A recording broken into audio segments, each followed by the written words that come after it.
Oh, look, it's the guy that always looks like he just got out of bed. Yeah, here he is, 2025, to talk about reading. Now, there is almost nothing, I won't say nothing, but almost nothing that I can recommend more to you as a lifestyle choice than reading. And that is because reading is going to be one of the best things for you and for the people around you. It's going to have effects on you physically and obviously effects on you mentally, because reading is pretty darn close to thinking. Now, thinking is not easy work. If it was, everybody would do it. But nevertheless, like exercise, it's something that we have to devote ourselves to. We have to push ourselves to do. We have to clear space in our schedule. And last year, 2024, I did that. I take my own medicine, and I want to share with you what I've read. Hey everybody, welcome to the Sanctus Forum. I am Michael Stewart Robb. That's me, better known as Mike. And on this channel, we talk about books and everyday spirituality. Today is going to be more of a books day. And we talk about that especially for people in Europe, though if you live outside of Europe, great, welcome.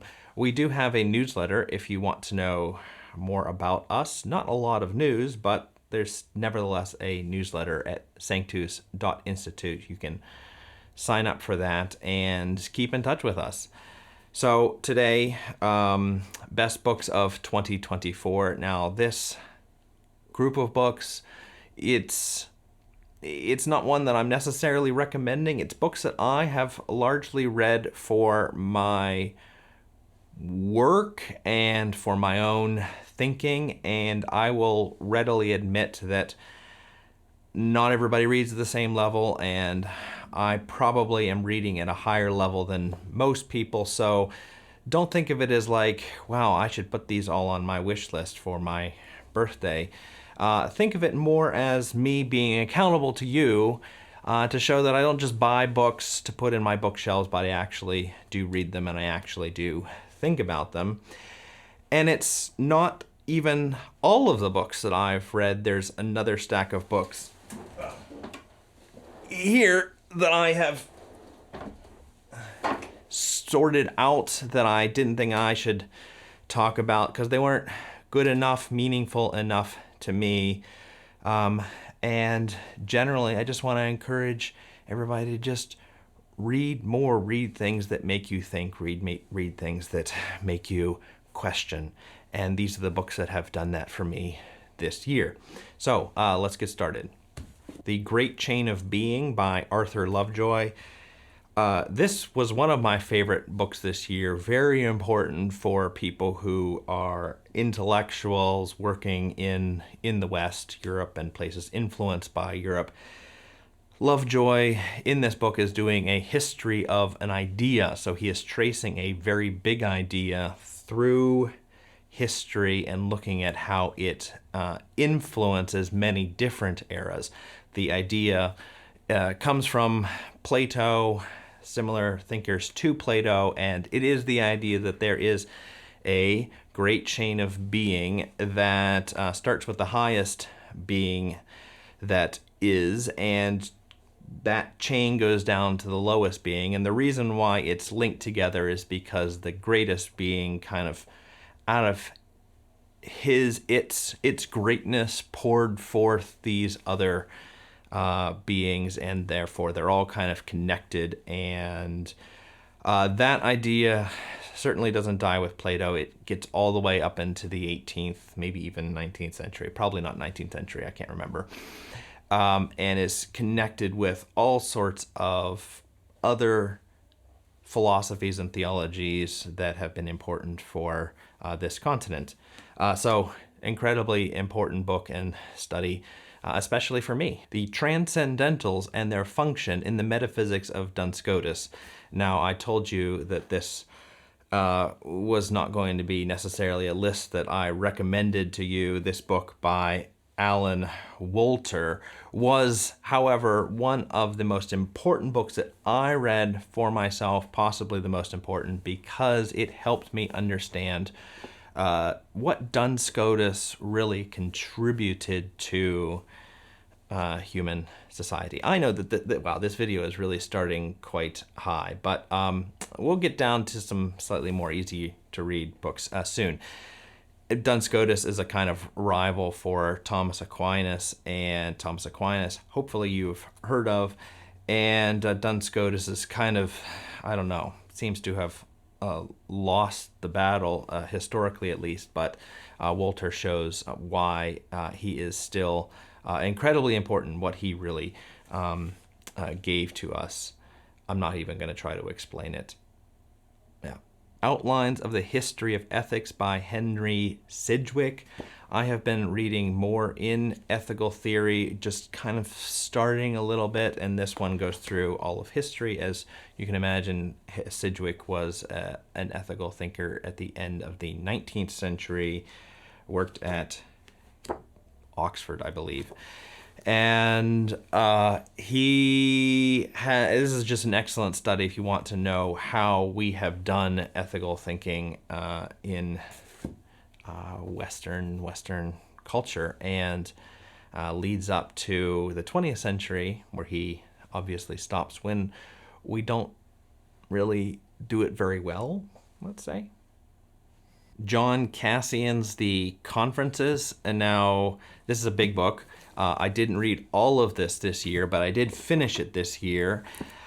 John Cassian is a contemporary with Augustine, and it's funny, all of these books, except for one, are by people who are dead. And John Cassian is one of the church fathers, one you may have not heard of, but I think one of the best, one of the better writers.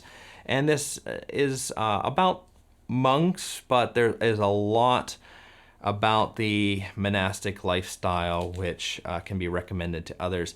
It's a bit too big. You definitely don't need to read all of it. I read it all. I'm glad I did, but it really should have a version, if it doesn't already, for regular people so that they can get through it. I also read Owen Chadwick's book on John Cassian, which explains a little bit of John Cassian's world, and incredibly influential stuff, by the way, because Saint Benedict, who started the Benedictine monastic movement, recommended this book, and so all these monks in Western history read this. As you can tell, I'm kind of into intellectual history in the West, especially this year. The Origins of the Christian Mystical Tradition by Andrew Luth.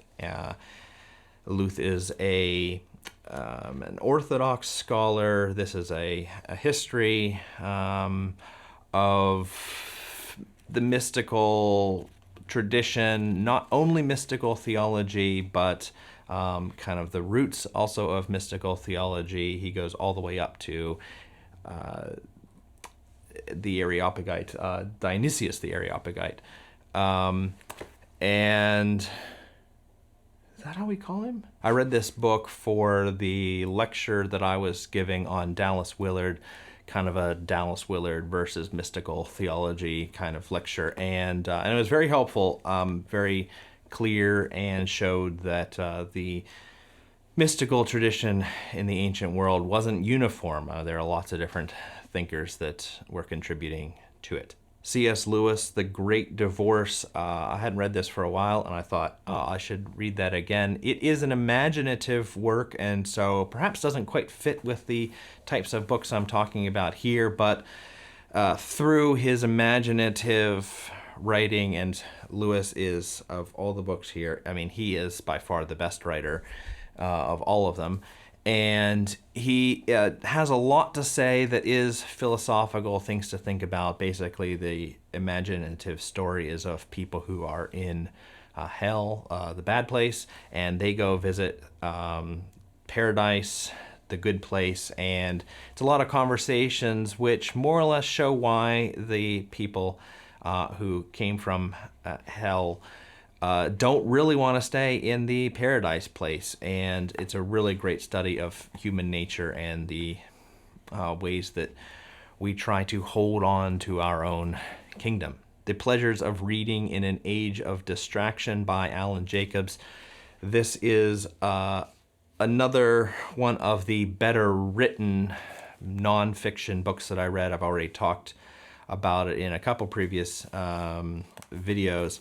Not terribly long, obviously right up my alley in terms of what I like to read. Alan Jacobs talks a lot about how to read, which is a kind of a lost skill, and how to keep reading and reading more. And he does a lot about reading the imaginative stuff like C.S. Lewis. Actually, he's a C.S. Lewis scholar, as well as just things that help us think better.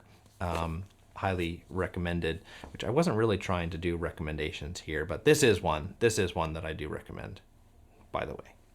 Mary Slesser of Calabar by W.P. Livingstone.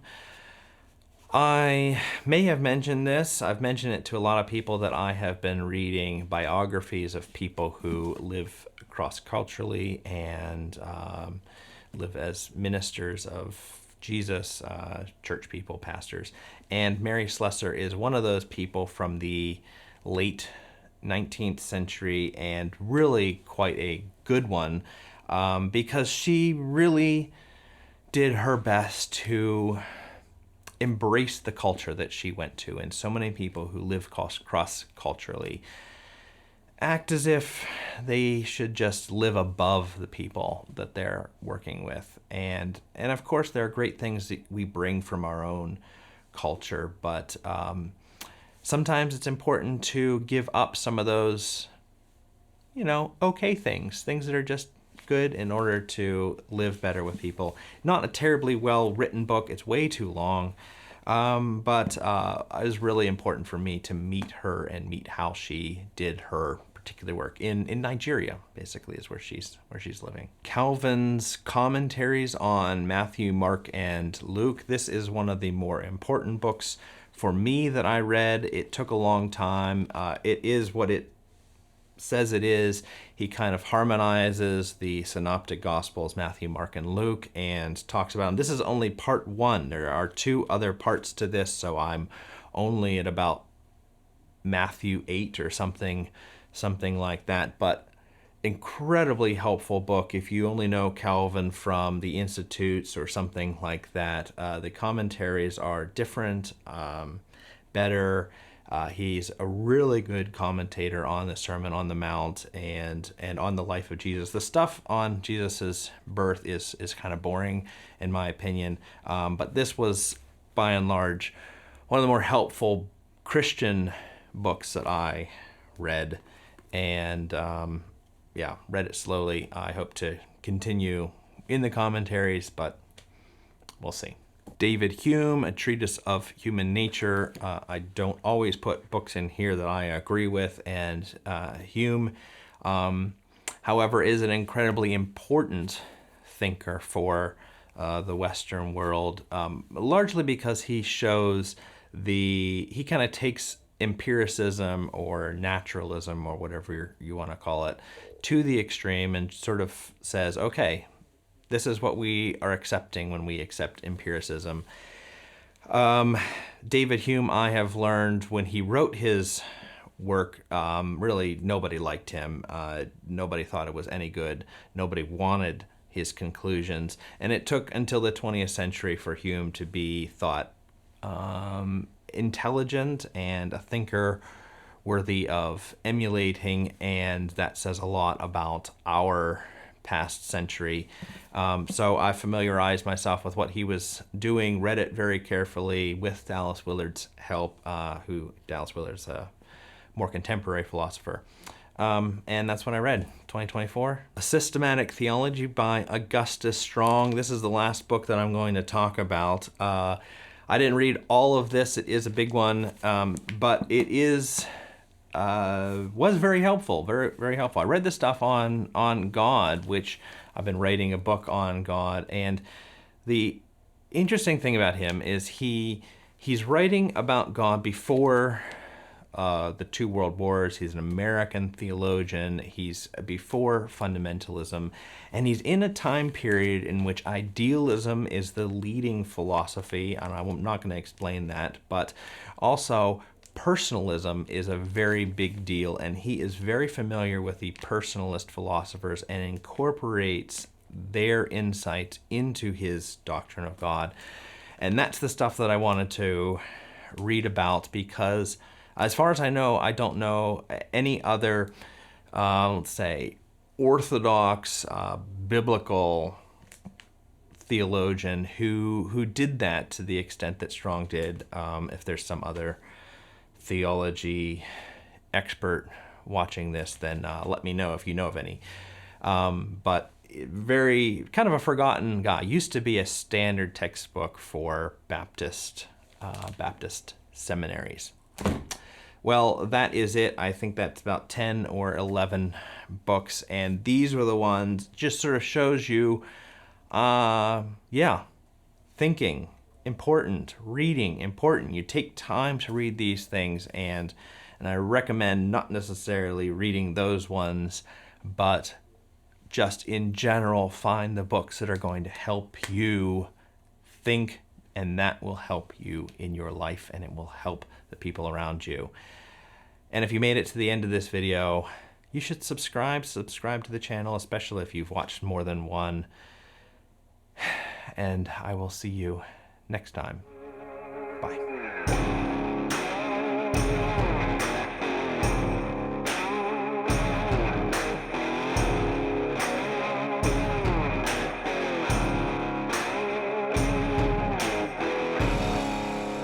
For those of you hoping for some fiction, just wait till next week.